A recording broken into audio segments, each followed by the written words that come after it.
Hey guys, welcome back to the channel. Today we have a bunch of tournament results over the past weekend. We had WGP Singapore and Malaysia. Lots of development in the standard format at the moment amongst these two tournaments. So just going to go through the results to see what went down in these two events. If you guys need any coaching for the BCS season, feel free to book a session with me. My Metafy link is in the bottom right hand corner. Feel free to book a session to get started on your season. If you guys haven't already, click that subscribe button for all notifications on this channel. So first of all, we're going to start with WGP Singapore. Lots of weird decks, so to say. So 2 EVA and pretty much one of everything else. So 1 Shojodoji, 1 Shiranui, Prison, Majesty Lord. That's a wild one.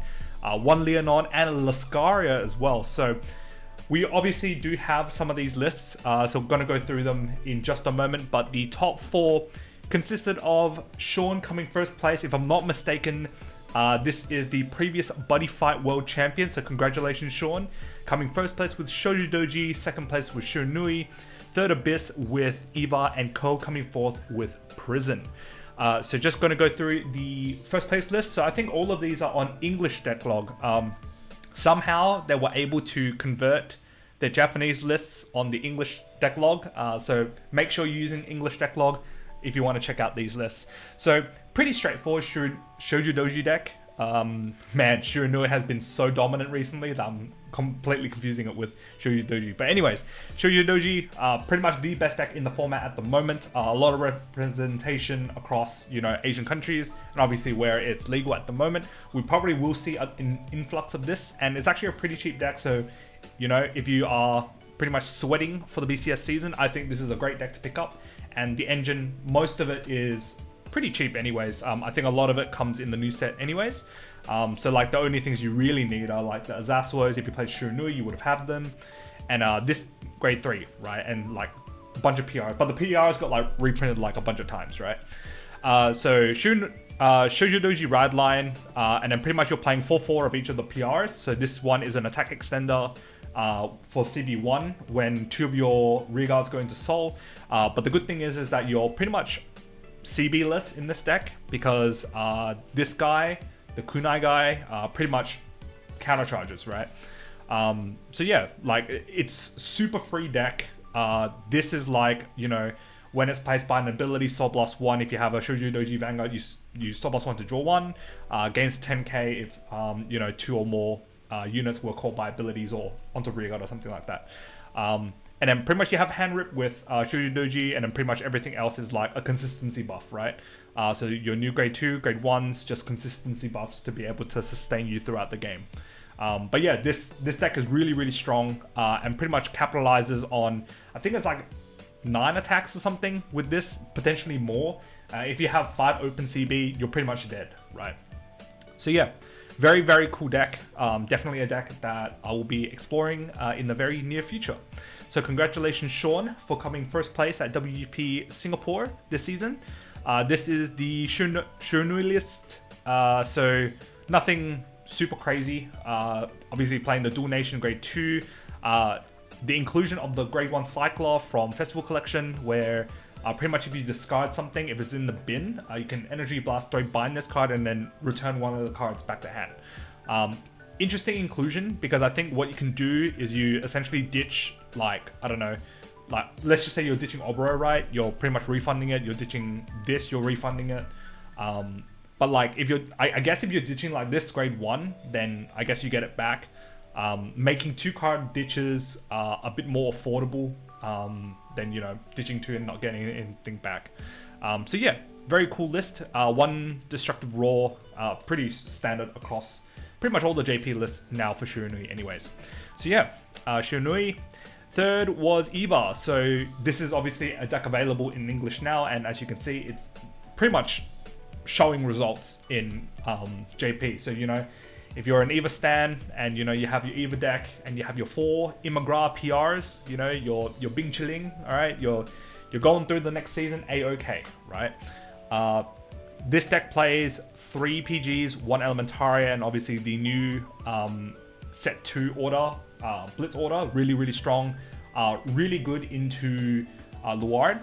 And funnily enough, we actually don't see any Luards, and I think Luards is pretty much phasing out, right? Because of a lot of these super aggressive decks, and yeah, it's if you have early game, you're like pretty much set. And I think a lot of these decks do have early game. So yeah, Eva, you know, a deck to, I guess, accommodate for in the future. Then 4th place was Prison.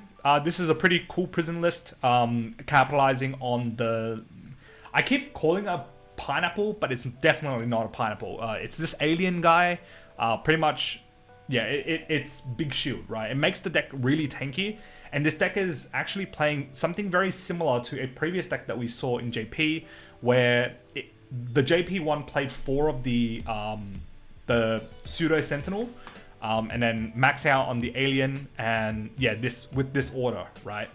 So yeah, it's a more defensive build, and essentially you're able to call it off this grade 1. Actually, this deck is maxed, isn't it? Well, it's nearly maxed, or it is maxed, right? Damn, like I didn't realize how good this art was until now, really. So yeah, very cool art, very cool FFR art. I actually like the frames. Yeah, actually it works really well on this particular card. So yeah, pretty much a very defensive Prison. You don't actually need to do too much with Prison, because if you're playing Prison correctly, you're pretty much grinding out your opponent and then pretty much getting an infinite amount of Prison, and then you just slaughter your opponent with the Citrus Girl, right? So yeah, that's pretty much Prison. Super, actually it's probably one of the coolest decks in the format at the moment. And yeah, really want to see like how this particular package goes, and obviously it's available in the festival collection coming up. Is this one available? Yeah, it is. It is. They're both available. So yeah, very cool. Then there's actually a deck I really wanted to look at, and that is Majesty Lord Blaster. So MLB showing that it can actually do a lot. I think this WGP was like 500 and something players, like something ridiculous. I don't actually know what the cut was, but yeah, the fact that it made top 8 is actually pretty insane. So essentially you have Blaster Blade, the Vanguard, which allows you to restand your Vanguard and then attack again. You also have the new PR Doggo. So essentially you have Blaster Blade and Darkened Soul against +5, so it's a 13k booster similar to Selgaun. And it's kind of like Selgaun, right? At the end of the battle that it boosts, you chuck it into Soul, top 7 for a Blaster, and add it to hand. So pretty much you're like getting any of your Blaster cards, so you Blaster Blade, Blaster Dark, MLBs, your Blaster Blade the Vanguard, yeah, you're like, you know, you're cooking, right? And then playing the light OT, pretty much, I think it's like you draw 1 for every 2 open rearguard circles or Guardian circle that your opponent has, and then you board wipe your opponent straight afterwards, right? So yeah, very cool list. Definitely a list that, you know, once it's available in English, might, you know, play around with it. So yeah, very, very cool. Then jumping to WGP Malaysia, so same weekend, pretty cool to have, you know, back-to-back events on the same weekend, just to see what, you know, developments have come about. But this was definitely more meta-defining than a lot of the results that we saw in Singapore. So as you can see, 3 Shojodoji, 2 Vargard, 1 Chronojet, Eva, and Chaos. And surprisingly enough, the first place was Chronojet. And if I'm not mistaken, this Chronojet went complete full win, 12-0 in this WGP, which is actually ridiculous, right? We'll check out the list in a sec, and there's a lot of interesting things in this particular deck that actually, like, I never actually thought of. And I think it's a really good way to build Jet, and it might just be like the standard going forward, right? So Wilson Wong, congratulations, my man. So 2nd and 3rd place, so Lewis Tam and Safik coming 2nd and 3rd with Varga, and then Edward Wong coming 4th place with Shojodoji. So checking out the Chronojet list, so this is actually really cool. So just want to kind of explain how things kind of work in this deck, right? So you're obviously playing normal ride line, pretty normal. You're playing 2 Nocturcios to essentially fill Soul, to draw 1. A lot of the cards in this deck you actually don't see B at all. You're dropping the counts of GG, but the main engine is Folklore, the grade 1 Cycler from Festival Collection, and essentially the Dual Nation grade 2, right? So essentially what happens is that because you're EB3ing for this card, right, you activate Folklore, and Folklore can be called out by upstream, right? So pretty much after it boosts, you can retire it and draw 1. So you essentially refund the card committed for upstream by calling Folklore afterwards to sack her off the board and draw one, right? So naturally your hand is big. So let's just say you ditch Nocturcio, you use this Energy Blast 3, get the Nocturcio back, right, for the next turn. So you're essentially always drawing one. You're always essentially free striding, right? And then you're essentially proccing all the Folklores because you're going through your deck with upstreams, right? You still have access to, you know, your Tiscars, and pretty much this guy is ridiculous, right? And we know that this card is really good in Shiranui, and you know, it just shows that it's pretty much the same thing. Similar application, has an early game to be able to, you know, contest for first stride, and being able to on-place retire or on-place call a card is ridiculous, right? Falcracia, you know, being able to fill soul is always good. So yeah, unfortunately you can't use the second seal to sack it off to draw one because strike comes off first before this happens.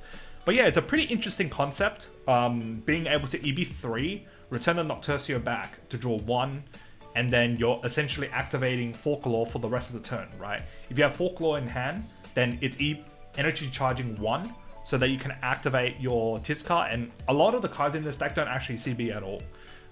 So yeah, you play one cat for counter charge or big shield, and then pretty much everything else is just how it is, right?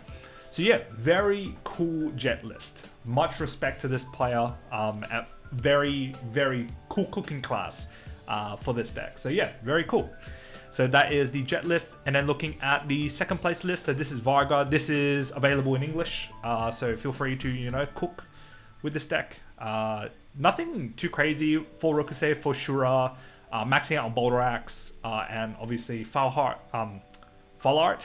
and then Jurassic Glaive being, you know, a big beater in the front row, and then Impel Horn behind the Vanguard is pretty good. And yeah, that's pretty normal, right? Like your normal Varga stuff. Then let's see how it differs from the third list. So the third list plays the Cabbage. Interesting. So the one Cabbage, but pretty much everything else is the same, right? So yeah, you're cutting down one Glaive for one Cabbage, and then you're playing the Pot of Greed order to be able to draw 2 or counter charge 1 on demand, which is really good, and still playing the one Destructive Roar as well. So yeah, I think both lists. Oh no, so this list, the third place list played the grade 1 that allows you to Soul Blast 1 to ride up instead of the one that free calls. So yeah, slight differences. So yeah, very cool to see, like, you know, Varga in a format where, you know, Shiranui is really good, and obviously Shojodoji showing that, you know, Shojodoji is going to beat Shiranui, that, you know, this deck is a really good contender into Shiranui as well. I think like Vanguard dominant decks just normally is really good, and being able to just retire stuff is always good, right? If your opponent commits like double Furai Sekai, like all their restanders just go, right? So yeah, very cool. And then the fourth place list is the Shojodoji, very similar to Sean's list. Sean's list, I think, played 2 Kagechika, and then the Destructive Roar. Whereas this list, I guess, played 1 extra of the grade 1 and then 1 extra of the 10k grade 2, but otherwise everything else is the same. Oh, I guess Sean played 4 Zaslo. That's, I guess, the only difference. But yeah, more or less the same. And then the last list I want to take a look at is Chaos. So again, this deck is also available in English at the moment. Obviously, with the release of Festival Collection this weekend, this is also available. So, you know, being able to discard stuff and Energy Blast to bring it back. But essentially, you're creating big rear guards like double Makani, because your grade 1 Makani changes into grade 3 Makani. Then you're using this order to call out your Quenlu puts it in, and then having guard restriction on a restanding rear guard is actually super annoying, right? You check your red OT, you just win the game, yeah? Like your opponent is just not being able to guard grade 1s or greater, which is, yeah, pretty ridiculous. So yeah, Chaos, you know, one of the decks that is showing a lot of dominance in JP, and surprisingly enough, is actually showing a lot of results. So, you know, another deck to consider in the JP side as well. And that's pretty much all the results over the past weekend. I know that we have Springfest Vietnam coming up, and a few other JP events hopefully coming up very, very soon. So I think there's like a lot of Season 2 stuff coming up for WGP. So, you know, keen to see what the set 3 and the lyrical development would be. I know that a lot of people brought Prism, a lot of people brought Kyoka. I think Kyoka is pretty highly ranked, and Michu as well. So, you know, hopefully we can see some of those results coming up soon, but you know, time will tell with that in mind. So yeah, if you guys like this video, pop a like, comment down below what you guys think of all the tournament results over the past weekend. If you guys haven't already, click that subscribe button, and I'll see you guys in the next video. Peace.